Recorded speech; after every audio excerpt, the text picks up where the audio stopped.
So let's talk about those games from the past. Let's see how games evolved through the years. Let's start with some figures to try to understand where we are today. This is the list of the best-selling games in 2010, last year. You realize that 80% of the top-selling console titles in 2010 were family and action-oriented. If you add sports to this, these three genres, family,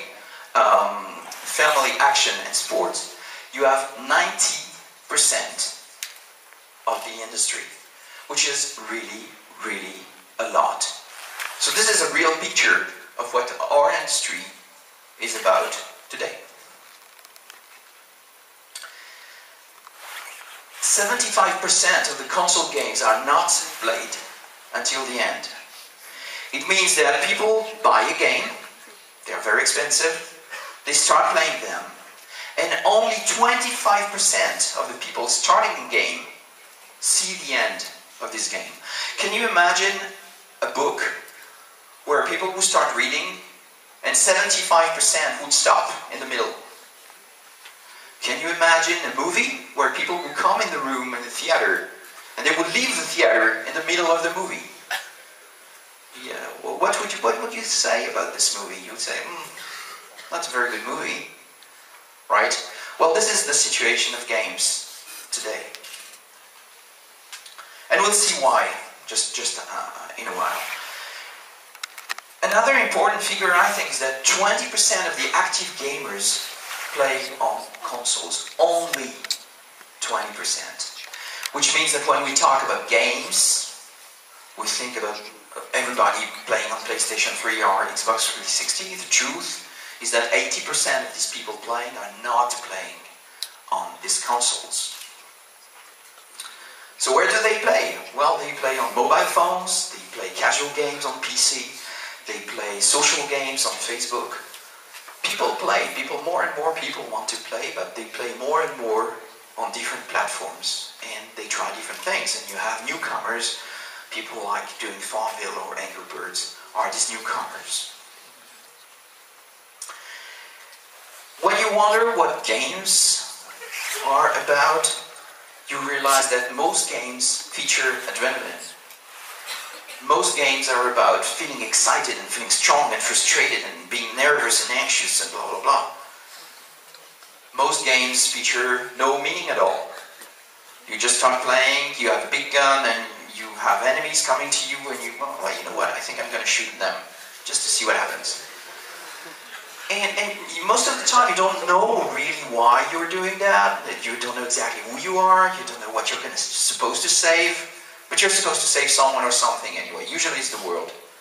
World is a good target, let's save it.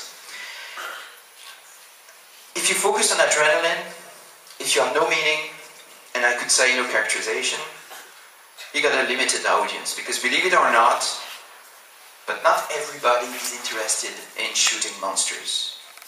There are people interested in that, but it's not mainstream. My mother, she's not really interested in killing monsters. But many people around me, usually they don't have a clue why.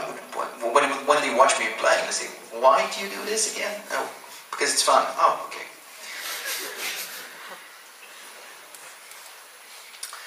That's the video game language. These are the words that us game creators, we have to create these experiences. So this is not a fake thing. This is really the mapping of a real game out there. So this is what you do in games. You shoot, use grenades, switch weapons, action jump, crouch, reload, move camera, switch weapon again, melee attack, alternative shoot. If you want to use a different weapon, sprint. The controller is a bigger limitation right now. It has a certain amount of buttons. And what most games do is assigning one action to every single button. Usually it's a violent action, because this is how we defined so far interacting. Interacting means killing someone, destroying something, or jumping. for a reason or another. So this is really the big limitation we have. What kind of meaningful experience can we create with only 12 buttons and violent actions? Well, it's very challenging. Another limitation we have in creating more emotional and stories and interesting stories is the way we deal with narrative in games in general. Usually we use mechanics. What are mechanics? It's the fact that what we saw just before, you got certain actions that you're supposed to do in a certain timing, and this is mechanics. And we have missions. You are here, you're supposed to go there, and you will face enemies on the way that you need to kill. And once you reach your destination, I will give you a new destination that will take you to another location with more enemies on your way. And if you're in a good game, you will get some puzzles on top. And that's pretty much it. But that's the narrative structure that we use in games, in most games. And this is the result in matter of structure. How we structure narrative in games in general is we have a cutscene. So it's pre-rendered in general, and it tells you a bit of story. It's like a movie, it's not interactive. Then you have action. Action is this loop using mechanics.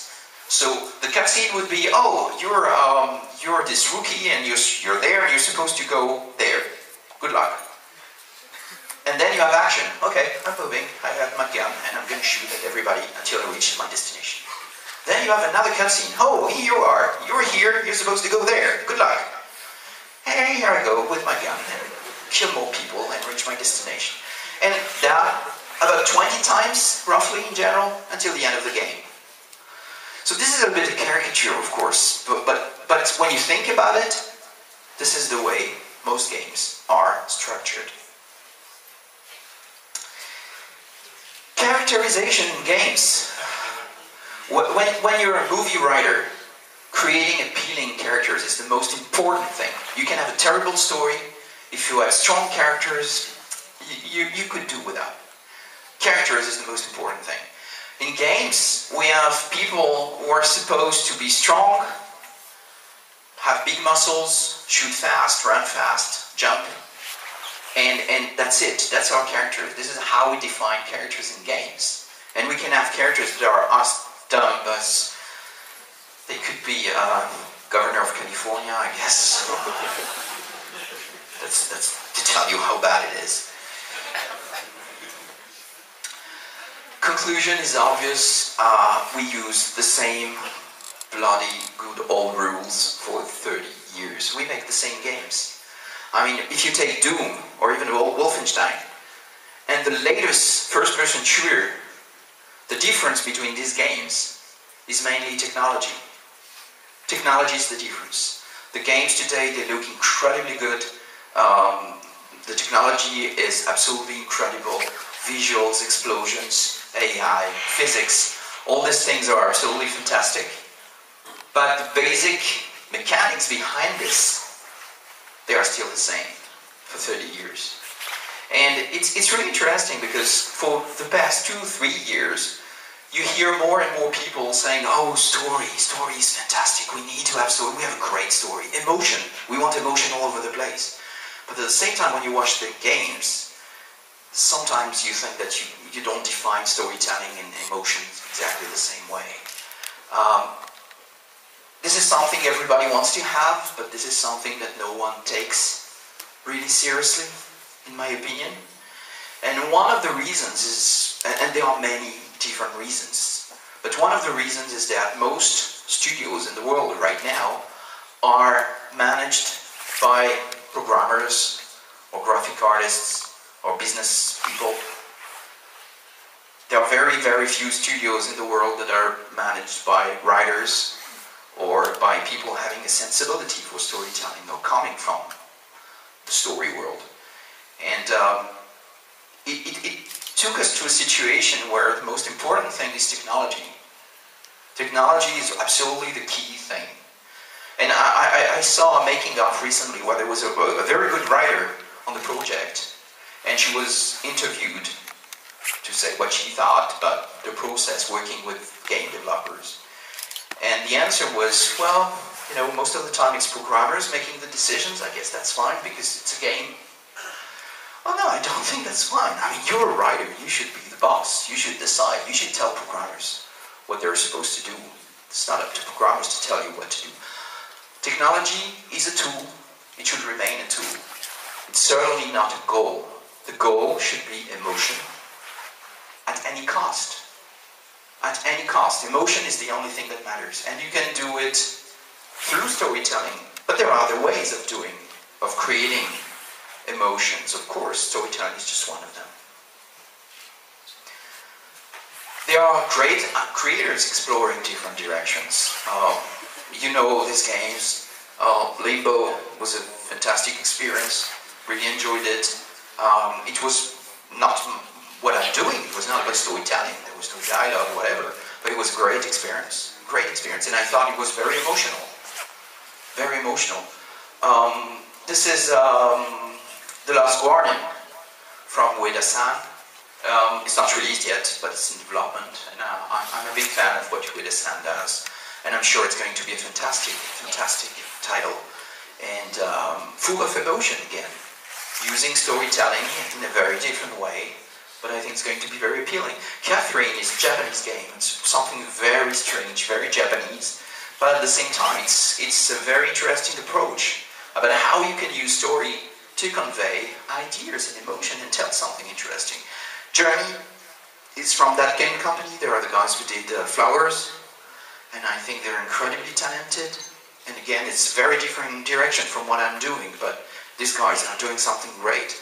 Exploring emotion in a different angle. So, in short, I think we are in a changing landscape. We are in a changing landscape because we see more users playing on different platforms. They want to interact, they want to play, but they don't play the games we make, or not enough. I mean, they play on mobile, they play on social networks, they play on different things. We realize also that our audience stops playing. 25% of them never see the end of our games. That's a signal. It means something. We also see that we use the same rules for 30 years, and maybe people start to get tired of that. And that's also something interesting. All these things are changing around us, but the industry, we don't always, or not enough, make efforts to make the change. So that's my understanding of the industry as it is. We'll get back to that in the conclusion. Now let's talk about what I learned, what my personal experience working on Heavy Rain.